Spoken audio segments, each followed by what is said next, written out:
Donc bonjour Carolina. Bonjour Kitri. Donc bienvenue sur le GPS pour la famille. Donc nous sommes une chaîne YouTube à destination des parents, des grands-parents, des formateurs, des éducateurs. Et nous avons à cœur vraiment d'apporter des sujets qui peuvent nous aider tous à accompagner nos enfants dans la croissance, dans le développement de leur vie. Aujourd'hui, en fait, on t'accueille, Carolina, moi je t'accueille pour nous parler de l'importance du rêve, de l'identité et de l'action dans la vie de l'enfant dès le plus jeune âge. Toi, tu vas nous parler surtout des collégiens, des ados, voilà, mais c'est vrai, dès le plus jeune âge. Est-ce que tu veux bien te présenter ? Oui, bien sûr. Donc je m'appelle Carolina. J'ai la maladie des os de verre, qui est une maladie génétique, donc à la naissance.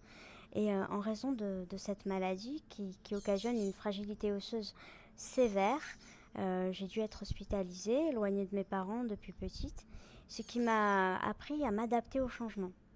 Donc du coup, je crois pouvoir dire sans trembler que j'ai développé une force de vie, une énergie qui me permet de rebondir aux épreuves et que j'ai vraiment à cœur de transmettre et de transmettre notamment aux jeunes. Parce que je suis assez touchée de la souffrance que rencontrent les jeunes aux moindres difficultés, notamment émotionnelles. Aujourd'hui, je suis coach de vie et je me forme au métier de psychopraticienne. Parce que je suis très attirée par la thérapie. Alors tu interviens aussi beaucoup dans les collèges et tu animes des ateliers pour les collégiens.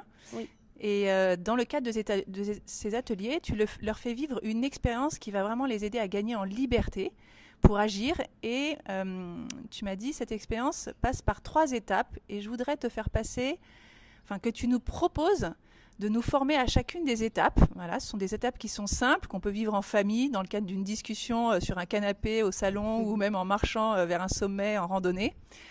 Donc ces 3 étapes, quelles sont-elles déjà ? Est-ce que tu peux nous les décrire ? Alors, on commence par le rêve. Et ça, en fait, j'ai commencé à le développer avec des adultes. Donc les parents, c'est bon pour vous aussi.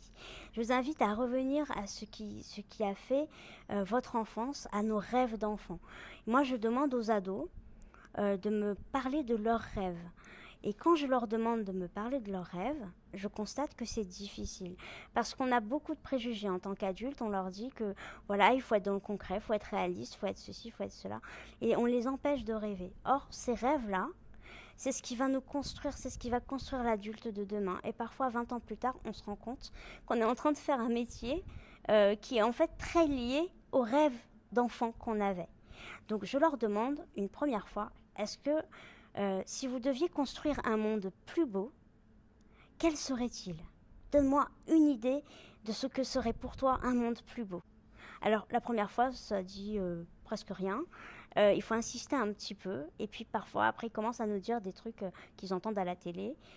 Donc, un monde écolo, un monde... voilà. Et moi, je leur dis, oui, d'accord, mais quoi encore ? Et ce que je vous invite à faire vraiment, c'est à valider ce qu'ils vous disent. Même si ce n'est pas en lien avec vos aspirations. Parce qu'il ne faut pas filtrer. On laisse, ok, moi je prends. Moi des fois il y a des choses qui m'ont dit les jeunes et qui n'étaient pas du tout en lien avec mes aspirations à moi, mais je valide. Et comme ça le jeune il se sent écouté, il se sent accueilli et donc on peut avancer. Ensuite arrive un deuxième moment, donc c'est vrai qu'ils partagent leur vision un peu personnelle du monde de demain. Peut-être de l'adulte qu'ils veulent devenir à travers ses rêves. Donc après, il y a une deuxième étape, et c'est laquelle, Carolina ? Donc là, après, c'est connaissance de soi. Et donc à partir de ce que tu es, toi, comment tu peux aller, quelle action tu vas pouvoir poser pour aller vers ce rêve. Mais avant de parler d'action, on va parler de qui tu es. Et qui tu es ? Eh bien, tu es une personne avec un corps. Et dans ce corps, il y a des choses que tu aimes moins. Tu as des qualités, des talents, des vraies qualités. Et c'est pas une mauvaise chose que de le dire. Déculpabiliser le jeune sur le fait qu'il ait des qualités. On a le droit d'être bon. On a le droit d'être talentueux. Et tu as aussi des fragilités qui sont soit des défauts d'ordre, on va dire, moral, caractériel. Et c'est pas grave. Ça arrive, on en a tous. Et si tu orientes bien tes défauts, ils peuvent aussi devenir des forces. Et tu as aussi des choses que tu aimes moins dans ton corps. Donc à partir ou qui te limitent. Par exemple, tu es peut-être pas très bon en sport. Tu es peut-être pas très manuel. Voilà. Donc à partir de ce que tu es, d'une bonne connaissance de soi et de l'accueil de ce qu'on est paisiblement, avec douceur, aller passer à la troisième étape. Mais d'abord, accueillir ce qu'on est et puis aussi avoir une petite attitude de gratitude vis-à-vis de ce qu'on est. Merci pour ces talents et merci pour ce corps et merci aussi pour mes fragilités. Parce qu'elles m'ont peut-être permis de faire des expériences que j'aurais pas fait sans elles. Et là, Carolina, est-ce que tu leur parles un peu de ton expérience, tu témoignes parce que c'est vrai que, tu vois, venant de papa et maman, peut-être c'est difficile d'entendre, ou de mon prof, c'est difficile d'entendre ça, mais c'est sûr que moi, quand je t'écoute, je me dis, j'y crois parce que c'est sûr, c'est du vécu. Mais t'en profites pour témoigner. Comment tu les amènes aussi à entrer en confiance dans l'accueil de leur fragilité? Alors moi, je suis très étonnée parce que les jeunes arrivent à me parler de leur corps concrètement, en me disant, moi, j'aime pas mes mains, j'aime pas ceci, j'aime pas cela.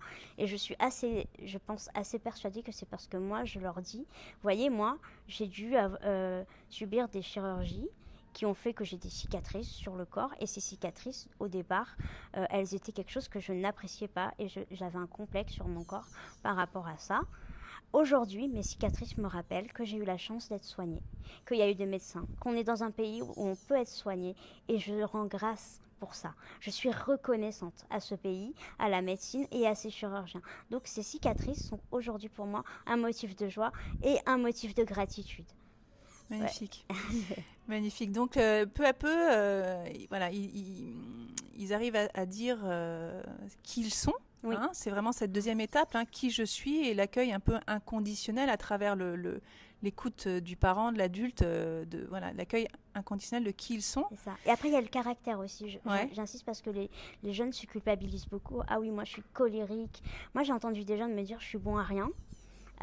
Et donc, là, dire, par exemple, tu es colérique, ok, c'est une énergie, la colère. Donc, on ne va pas supprimer le bébé avec l'eau du bain. Je te propose que tu en fasses quelque chose de positif de cette colère. Qu'est-ce qu'on peut en faire? À quoi elles peuvent te servir? Et comme ça, on entre dans une démarche plus positive. C'est pas accusateur. C'est voilà ce que tu es et ce que tu es va servir à ce monde plus beau.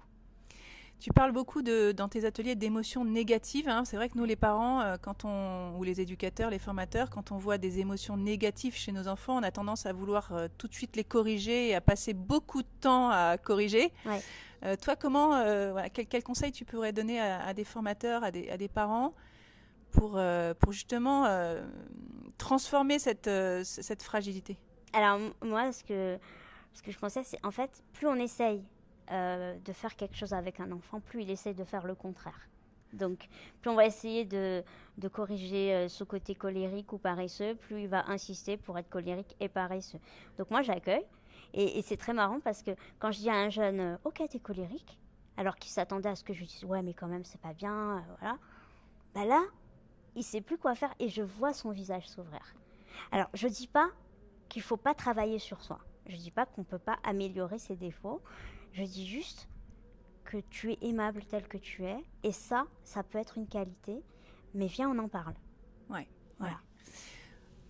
Ouais, ok. Donc c'est vraiment qui part d'un vrai point de départ qui est le sien et un vrai point de départ qui est accueilli tel qu'il est. Et c'est le réel. Moi, j'insiste. C'est le réel, pas qui tu aimerais être, qui tu es. Ouais. Super, donc à partir de ce réel, de cette identité, de cette connaissance de soi qui arrive progressivement, quelle est la dernière étape, Carolina? Alors la dernière étape, c'est à l'action. On passe à l'action. Parce qu'il ne s'agit pas de dire je voudrais nettoyer la Garonne parce que je suis un peu écolo, parce que j'ai vu à la télé que être écolo, c'est très bien. Mais qu'est-ce que tu peux faire, toi, concrètement, du haut de tes 11-15 ans, dans le mois, c'est bien de mettre une petite durée, pour contribuer à ce monde plus beau auquel tu aspires. Et là, on appelle ça une action SMART, un petit objectif, donc spécifique. Donc il faut que ce soit quelque chose de concret, de réalisable pour un jeune, d'atteignable et de temporellement défini et de raisonnable. Parce que parfois les parents, on a des objectifs pour les enfants qui ne sont pas tout à fait raisonnables. Donc, c'est-à-dire, est-ce que tu veux nous en parler un petit peu là? Alors c'est le parent qui vient consulter parce qu'il trouve que son enfant n'écrit pas très bien et donc il voudrait absolument que son enfant améliore son écriture. Or, selon les professeurs ne trouvaient rien à dire sur la façon d'écrire de l'enfant. Mais ça, c'était l'objectif personnel du parent.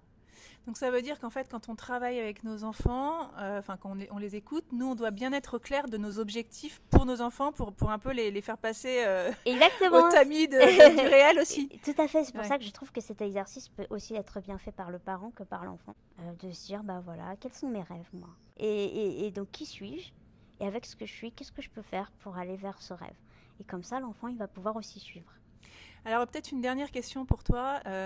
Quand l'enfant rate, c'est-à-dire qu'il a eu ses rêves, il a vraiment exprimé ce à quoi il aspirait, il sait à peu près, il avance un peu dans qui il est, il s'est proposé une petite action, et puis là, il rate, et puis c'est dur parce qu'il n'y arrive pas, quoi. Ouais. Comment réagir Qu'est-ce que tu nous conseilles? Alors moi, je dis que toute expérience est bonne. Et que là, il faut... on se dit, ok. En fait, rater, je trouve que c'est pas un bon mot. C'est juste, tu as appris quelque chose. Là, Super. tu vois, tu as fait une expérience. Et de cette expérience, tu as appris quelque chose. Donc, on va prendre ce que tu as appris. Parce que ça va te servir pour autre chose. C'est pas grave, c'est comme ça. On essaye. On se loupe par rapport à notre objectif de base. Mais peut-être que ça va nous permettre d'aller vers un autre objectif. Et en cela, c'est positif. Et c'est une bonne chose.